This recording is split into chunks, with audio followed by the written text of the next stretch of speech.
Economía está en el centro del debate en la Argentina. ¿Cuándo no está en el centro del debate de la Argentina? ¿Qué sé yo?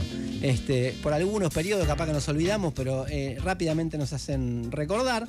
Desde todo punto de vista, de lo inmediato, la coyuntura, lo más estratégico, qué pasa con estas inversiones que se están anunciando, cuál es el proyecto más general de Milei, hasta las intervenciones de ese tacticismo hardcore que tiene todos los días para ver si contiene el dólar o no. Para hablar sobre esto, tenemos uno que sabe, pero trajimos a alguien que sabe más, que es Martín Kalos, que es economista, docente y director de Épica Consultora. Hace rato que queríamos hablar con él y que este es un buen momento, casi a 8 meses del gobierno de Milei, para pensar un poco de estas cuestiones. Martín, gracias. Gracias a ustedes por la invitación, un gusto. A ver, vamos a empezar primero por lo inmediato, digamos, ¿no? ¿Cómo estás viendo cómo lees estas medidas que tomó el gobierno, que hizo un giro, no sé si inesperado, ¿no? Pero como de intervencionismo, un poco que va en contra de su doctrina? Muchas cosas, de las cosas van en contra de su doctrina, de lo que viene tomando, de lo que enunció como doctrina, pero esta intervención con el tema del dólar y para contenerlo, si puede salir bien, si le está saliendo, ¿cómo la estás viendo? A ver, la chance de que salga bien existe. Lo que está intentando de alguna manera es alinear expectativas y generar un camino que es muy finito. Te puedes caer para cualquiera de los dos costados en cualquier momento, pero ese camino existe. No es que está inventando algo que ya sabemos que sale mal, pero tiene alta chance de no salir. ¿Por qué? Porque lo que está intentando es, plantear, bajo la brecha a través de estas intervenciones, ¿sí? No importa que no acumule reservas, porque todo el objetivo está en bajar la brecha, convencer entonces de que no tengo que devaluar, aguantar una apreciación cambiaria con ese sendero de 2% de devaluación nominal mensual del dólar oficial, y ir llegando así con una inflación que entonces bajaría lento, pero iría pudiendo acercarse a números más bajos. Ponele que hasta el año que viene. Y si llega a eso, entonces ahí sí que las reservas se engrosen, apostando a que, mostrando una macro que no se desordenó más, Trump, como ganador de una elección de Estados Unidos, o alguien venga a poner la guita que no están acumulando por comercio exterior. Ese camino entiendo que es el que están pensando. Y creo que en todo lo que acabo de decir le vemos 30 millones de riesgos a cada uno de estos pasos, ¿no? Y ese es el problema. Pero la racionalidad tiene que pasar por ahí. Si no es esa, entonces no le veo la racionalidad tampoco. Y esto implica una economía real que la famosa recuperación en B, que ya no está casi en el discurso del gobierno, no tiene ningún asidero en la realidad, ¿no? No, nunca lo tuvo. La verdad que nunca, y esto también, desde Épica Consultores lo dijimos del momento uno, no entendíamos cómo alguien se animaba a hablar de recuperación en B, ni siquiera de la pipa de Nike, como se dijo tanto, ¿no? Que a ver, acá lo que hay que entender también es que la economía está funcionando a dos velocidades. Hay 3 sectores que traccionan a la suba.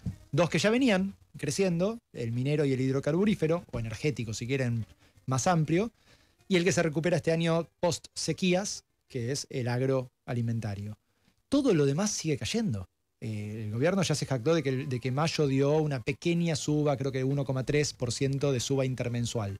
Claro, pero si uno mira que eso fue porque el agro aumentó 100% interanual, 103, 104% interanual. O sea, duplicó la producción del año pasado, del mismo mes del año pasado.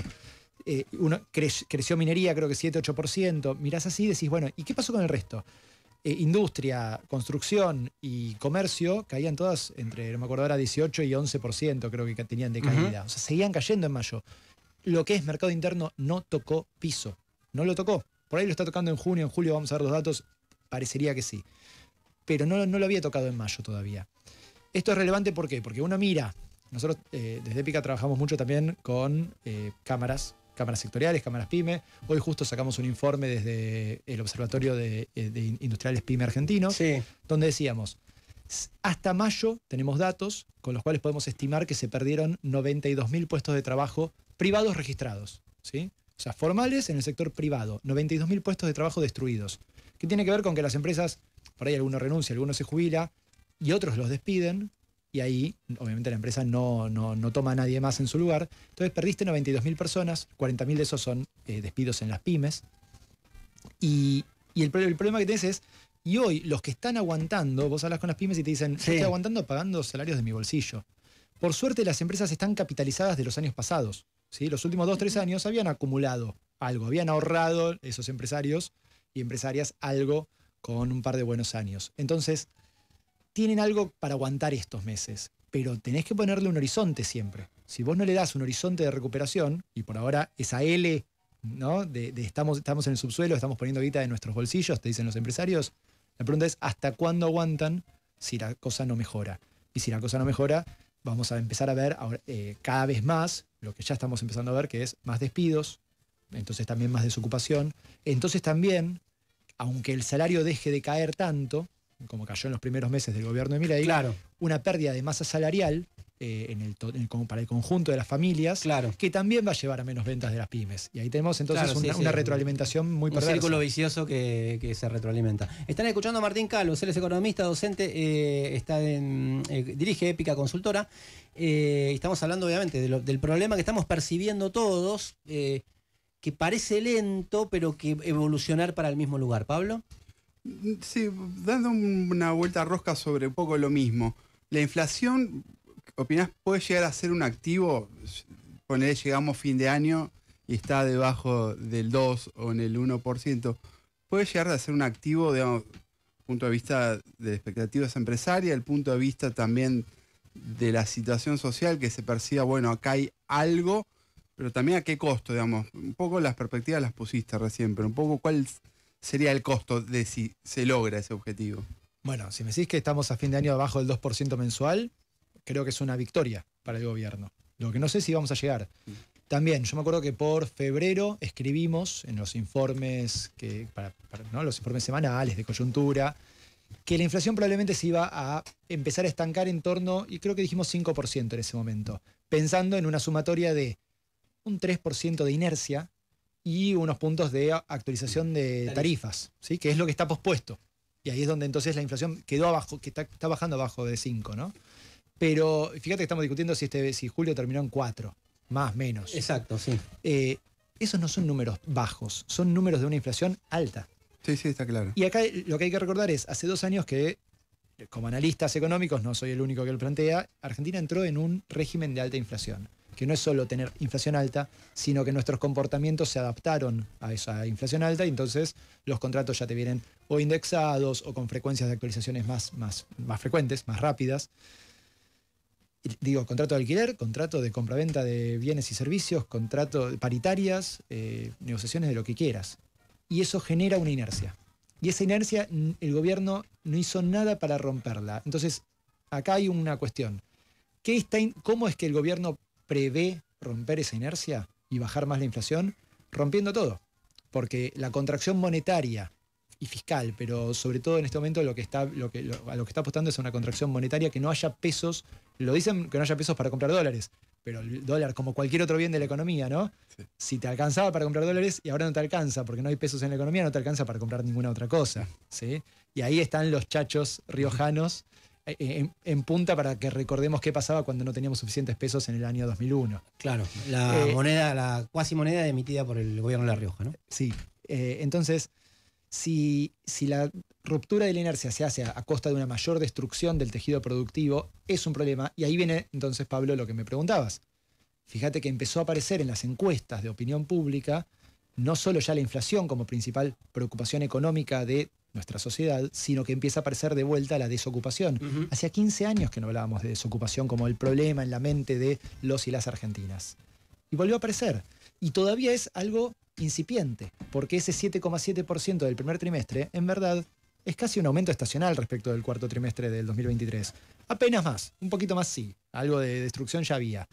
Pero lo vamos a empezar a ver con los próximos números, los del segundo trimestre, los del tercer trimestre. Ahí sí vamos a empezar a ver un aumento del desempleo por encima de lo estacional, sino ya debido a que esta política lleva a las pymes a despedir, lleva a las pymes a no contratar. Y ahí entonces viene la pregunta.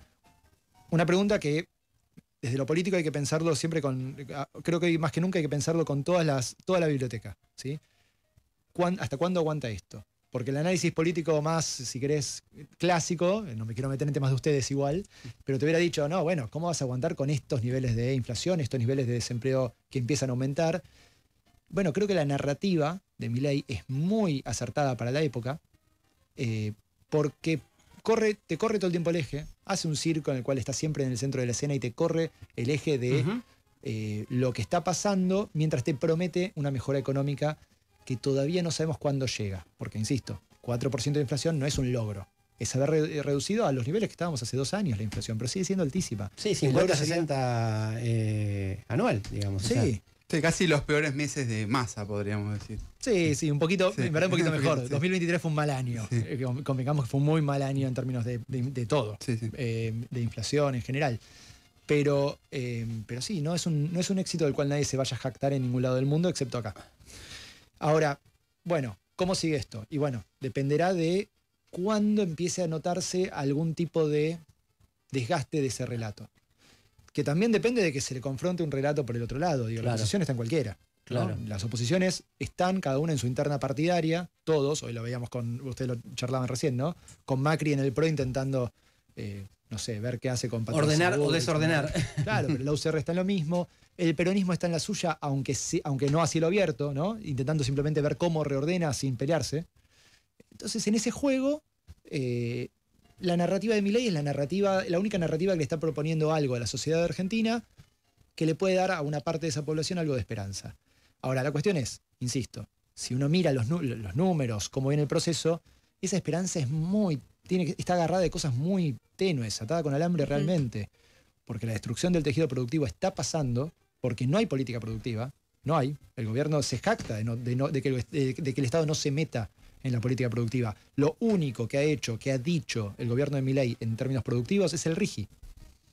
Que podemos discutir eternamente, ¿no? Es un abuso de un montón de variables. Sí, sí. Pero es lo único que ha tenido productivo. Después, el resto es lo fiscal, lo monetario, lo cambiario, que son sus temas. Pero lo productivo, el ingreso de las familias, y ni hablar de una política de crecimiento, de desarrollo, eso falta del vocabulario del gobierno de la Libertad Avanza por ideología, por fundamentalismo ideológico.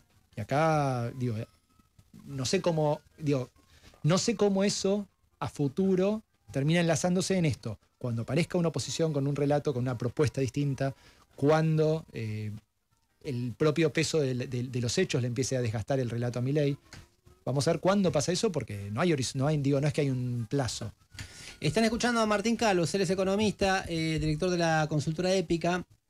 Vos sabés que, sobre esto último, el otro día conversaba con Pablo Harchunov, que para tener distintas miradas, y le preguntaba sobre Menem y Milei, ¿no?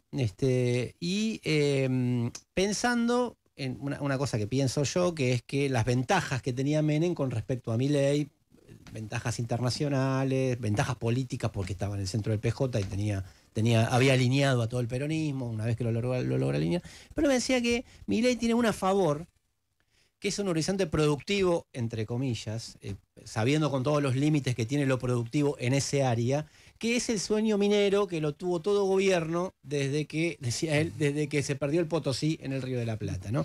Que Menem no lo tenía. Que Menem vendió la joya de la abuela, tenía mucha guita que venía de afuera en términos de endeudamiento, pero no eso. Y si en la estructura de Milei, lo piense o no, está esa economía minera, petrolera, energética sin cepo, la economía con la que se está peleando de la zona núcleo con cepo o con cepo a medias, y lo que hablábamos del libro del Perindón, entonces la vieja Argentina peronista subsidiada. ¿Cómo ves ese proyecto minero que ahora se están haciendo anuncios, ¿no? En el sentido de que puedan garzar algo con el proyecto de Milei? Es que es minero, y fíjate que los anuncios de esta semana, ¿no? Que ya no es solo José María, sino el proyecto asociado también en San Juan. Vaca Muerta, que sigue ahí creciendo, y el offshore, el petróleo offshore y el gas offshore, que si bien por ahora no dio, ¿no? La primera exploración dio seco, el yacimiento, bueno, probablemente encuentren en el yacimiento de al lado. Ahí tenés una nueva pampa productiva, una pampa azul, una pampa negra, ¿no? Y ahí es interesante porque si uno entiende que Argentina tiene una restricción externa, ¿no? Una limitación a lo que puede exportar y producir por condiciones del suelo argentino, acá esto no se elimina. Lo único que se hace es se pone otro número como tope. Entonces es posible que esto genere una etapa de crecimiento para Argentina a fuerza de que tenés dólares de estas actividades, primero de inversiones, y acá hay que entender eso, el RIGI, estas cosas que estamos viendo, son casi manotazos de ahogado para conseguir los primeros dólares. Claro. ¿sí? Así como decíamos, recurrir al sueño de que Trump gane las elecciones y fuerce al FMI a darte un crédito, o al BID, o al Banco Mundial, o a quien sea. el RIGI ocupa el mismo espacio de conseguir esos dólares y todas estas inversiones que se están pensando apuntan a eso. Y esas exportaciones de petróleo, gas y minerales apuntan a eso, a tener entonces un primer plafón de aumento de exportaciones que te da aumento de que te da más divisas, que te da entonces una capacidad de producir algo más. Pero eso también tiene un techo. El problema al que volvemos es a que lo único que vas a hacer es levantar ese techo. No es poca cosa y por ahí te da unos años de ilusión. ¿Qué pasa cuando toquemos ese techo? Digo, lo que necesitamos en Argentina es dejar de frustrarnos con techos que nos imponen el suelo y el subsuelo y empezar a pensar un camino de desarrollo con valor agregado. ¿Dónde están los nichos, los eslabones de valor agregado en las cadenas globales de valor en los que Argentina se inserta? ¿Vamos a vender minerales? ¿Vamos a vender petróleo y gas sin mucho más procesamiento? No, y con todo el tema ambiental, que eso, ¿no? Con todo el daño ambiental, que eso, la poca generación de puestos de trabajo. Pero digo, en la lógica táctica inmediata del cortoplacismo argentino y de cómo se piensan los gobiernos, a mí me quedó haciendo ruido diciendo, bueno, esto es lo que apuesta, no Trump y la minería. Sí, no, hay otro elemento. Pablo, cuando yo le dije para discutirlo así abiertamente, me dijo eso, falta un montón, no sé cuándo van a venir. O sea, no, justamente porque consulté con alguien que sigue la minería, me dice, anunciaron que compraban la empresa, 50%. El 50% de la operación. Tienen que terminar de cerrar los contratos. De una empresa, ¿no? De una empresa que... Una empresa australiana, una empresa canadiense, hacen la operación. Es el volumen de la inversión anunciada, es la compra, digamos, de la operación de 2 yacimientos en San Juan. Dice, eso tiene que terminar los contratos, que los aprueben los directorios de la empresa. Todo eso recién en 2025 van a pagar entre ellas y después hay que ver cuando la operación empieza a hacerse, eso lleva años. A favor de Gerchunov, él me decía, es un horizonte... Y que es a largo plazo, que si llega ahí, capaz que ahora de acá hasta ahí tiene unos problemones bárbaros. Las urgencias actuales de Milei, no por la perspectiva de Argentina, que después uno puede pensar, eso sí, eleva ese techo o esa restricción. Ahora, lo mismo con Vaca Muerta, el plan de inversión recién estaría, el Vaca Muerta, la YPF Petronas, el plan de inversión estaría en 2025, tiene que conseguir los contratos de venta futuras. O sea, complicado. Los dólares empiezan a pagarse de la deuda ya, digamos. Pero digamos, para un gobierno que no encontró el espacio para acumular reservas hoy, por eso el plan un poco es ir aguantando y por eso no, lo de levantar el cepo, fíjate que hubo un par de medidas simbólicas y no tan simbólicas alguna, el acortamiento del plazo para acceder a divisas para importación puede ser relevante para alguna empresa más grande. Las pymes ya tenían eso, una pyme con certificado. Pero el resto era medio, más simbólico quizás. Pero para un gobierno que no estuvo pudiendo acumular reservas, el plan un poco es aguantar estos meses, ir armando ir viendo si logra no caerse del caminito estrecho, ¿no? de ese sendero de cornisa por el cual va, y entonces el año que viene que empieza a entrar algún dólar. FM. Todas estas fuentes que decíamos que son todas sueños, ¿no? Sí. No, contribuyen a la expectativa, quizás. Inclusive si gana Trump, tampoco está garantizado que al otro día dice, tomá, te mando los dólares, porque hay una burocracia en el Fondo Monetario en el medio. Hay una interna en el Fondo Monetario respecto a Argentina. El que dice, ayudémoslos porque están haciendo alguna cosa bien, y el que dice, ¿para qué nos vamos a meter? Si vuelve a explotar, cosa que en Argentina siempre es una probabilidad, el FMI vuelve a salir herido de ahí, y el FMI ya se cobró muchos funcionarios Argentina en el FMI. Así que ahí hay una interna que tampoco es menor. Veremos. La situación social, aparte del desempleo, ¿cómo la están viendo desde la consultora? Digamos, tema salarial, tema pobreza, los temas acuciantes, digamos.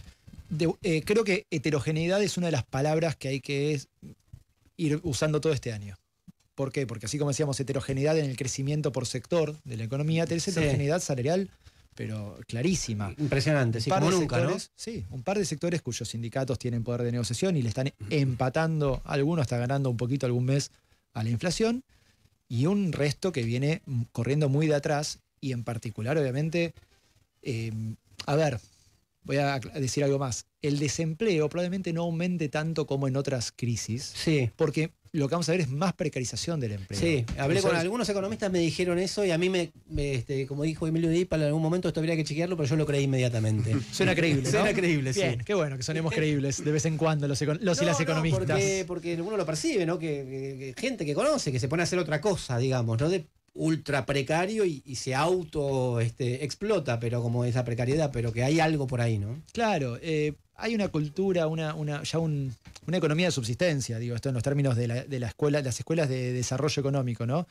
La economía argentina cada vez más tiene una parte de economía de subsistencia que no competís, digo, el kiosco no compite por la tasa media de ganancia, ¿no? Sino que compite contra un salario que no consigue. Si pudiera, seguramente se emplearía en relación de dependencia. Lo que no hay es laburo en relación de dependencia, laburo formal, laburo de calidad. En ese juego, sí, después tenés. Lo interesante es pensar a la vez cómo protegés, sostenés a una población que necesita laburar y tener un ingreso, y pensás cuáles son los nichos de alta productividad que Argentina también tiene. Digo, acá volvemos para no frustrarnos siempre, ¿no? Argentina tiene cosas que no tiene casi ningún país del mundo. Y no hace falta ir a tiempos pasados. Hoy Argentina sigue siendo un país que tiene tecnología nuclear propia, tecnología satelital propia, que tiene la campaña de la Antártida, que tiene farmacéuticas que producen acá, que tiene las terminales automotrices, que tiene además recursos naturales, pero que tiene una población terriblemente capacitada. ¿Qué nos falta? Bueno, por un lado aprovechar todo eso. Por otro lado nos falta capital, inversiones, hace mucho. ¿Sí? O sea, de los 3 factores productivos, capital es el que Argentina no tiene. Si te fijas, en casi ningún sector Argentina tiene una empresa que sea grande en su rubro, ¿no? Hoy podemos discutir los Mercado Libre y Globant, que son los unicornios que han crecido y que Argentina debería valorar como empresas, más allá de lo que pensemos de los empresarios. Obvio, sí. Pero después ni YPF no figura entre las 100 grandes petroleras del mundo. Entonces, ¿de qué estamos hablando? No es una empresa que compita a igual escala. Roca se está reconvirtiendo, digamos, ¿no? Y Roca hay que discutir si es Argentina hace muchos años, ¿no? Digo, sede en Luxemburgo y bueno. Es verdad. Pero en ese juego, bueno, está Arcor, digo, hay casos honrosos de éxito, ¿sí? De que vos decís, bueno, esto es el capital que después hay que regularlo, hay que pensarlo, pero con el cual podés pensar. Hay que expropiarlo, pero está bien, sí. Hay que pensar eso es más adelante. No, pero hay que pensar una dinámica para el desarrollo capitalista articulado. Te entiendo, sí. Y en ese juego tenemos un montón de potencial desaprovechado y por eso Argentina es frustrante. Pero bueno, ¿a qué voy? A que justamente ese camino lo tenés que aprovechar con una política de desarrollo que puede usar estos recursos naturales como trampolín. Sobre todo porque a veces uno dice, bueno, el impacto ambiental del gas y del petróleo de Vaca Muerta. Ojo que si uno pensara una matriz energética mundial y vos usaras temporalmente el gas y el petróleo argentino para planificadamente sustituir el carbón chino, que contamina mucho más, capaz estás haciendo un paso bueno para después terminar en una matriz mucho más renovable, ¿no? Sustentable. Pero no estamos pensando así, estamos haciendo cualquiera. Obvio, entonces, lo que digo yo es una especie de sueño rarísimo que no estamos pensando así, estamos aprovechando un recurso natural valioso hoy y escaso a nivel mundial para ir zafando. Para zafar un rato, claro. Es una picardía. Bueno, así como si fuera charla de café se nos fue pasando toda la entrevista, o sea, de la mejor manera, sin tanta pauta. Queríamos charlar hace rato con Martín. Tenés que volver, Martín, porque ahora nos quedó abierto todo esto, así que... ¿Cómo planificamos cuando el fracase, socialismo y la economía? Exactamente, me encanta. Cuando fracase estrepitosamente este gobierno, o cuando tenga éxito... Ojalá que no, pero bueno, todo indica. Es Argentina. Escuchaban a Martín Calos, él es economista, docente, sigan el laburo que hacen en Épica sobre, bueno, la economía argentina, esto que nos cuesta entender todo el tiempo y que todo el tiempo estamos tratando de interpretar, y gracias. Por favor, un placer. Seguimos hasta las 12.